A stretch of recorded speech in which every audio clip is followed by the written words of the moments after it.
अब तू गया बेटा। कुकुर का बंदूक डर के मारे झूल जाता है। आज मैं मर गया भैया। ये दोनों शिकारी कुत्ते बतख का घोंसला उड़ा देते हैं। तभी ये बतख का छोटा लौंडा जन्म लेते ही इन दोनों की मारने पे लग जाता है। जय हिंद दोस्तों। अबे किधर अबे? ये कैसे हो गया है? और अपने औजार से इनकी बोट छेद डालता है। अरे दादा रे, बाल बाल बच गया रे।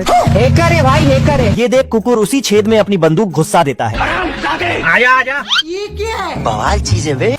तभी बतख का लौंडा इन दोनों को पानी में अच्छे से धो देता है। ये देख दोनों कुकुर अपनी फटफटिया से उसका पीछा करने लगते हैं। साले को बम से उड़ा दूंगा। साले ये दोनों बतख के चक्कर में बाकियों का जीना हराम करके रखे होते हैं। ऐसा मत करो मेरी जान। तभी ये छोटा लौंडा पेड़ को माल पिलाकर एक ही झटके में लंबा कर देता है।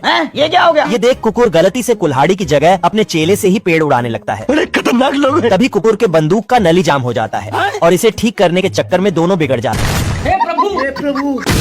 अबे किधर अबे? चिरकुट का पूरा पानी बतख गटक जाता है। बवाल चीज है वे। ये दोनों बरमुंडा के टापू पे आ टपके होते हैं। ये फंस गया सी। और ये दोनों इस अकेले बचे नारियल को खाने में लगे होते हैं। अब मिलता ही नहीं है, पता नहीं कहाँ है। मेरे पास एक मस्त प्लान। मैं तो तेरे को हरामी समझता था, तू तो राम निकला रे। पर साला ये चिरकुट इस नारियल को अकेला ही दबा लेता है।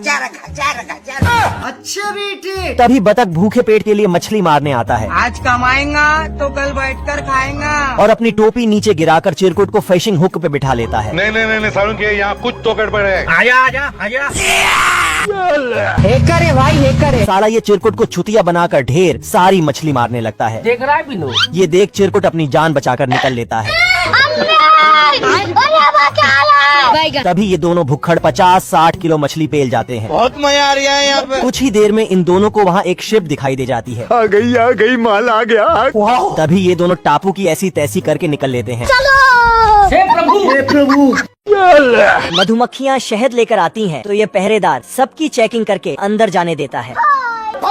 ये बत्तख शहद चुराने आया, लेकिन पहरेदार को पता चल गया। अरे बाप रे, क्या कर रहे हो तू? और उसने बत्तख को छेद कर वहाँ से भगा दिया।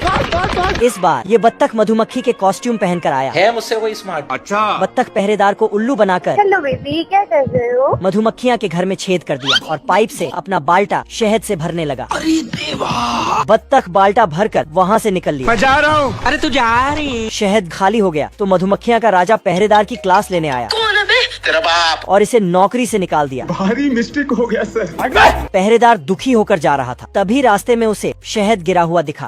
पहरेदार ने शहद के निशान का पीछा किया तो इसे पूरा मामला समझ में आया।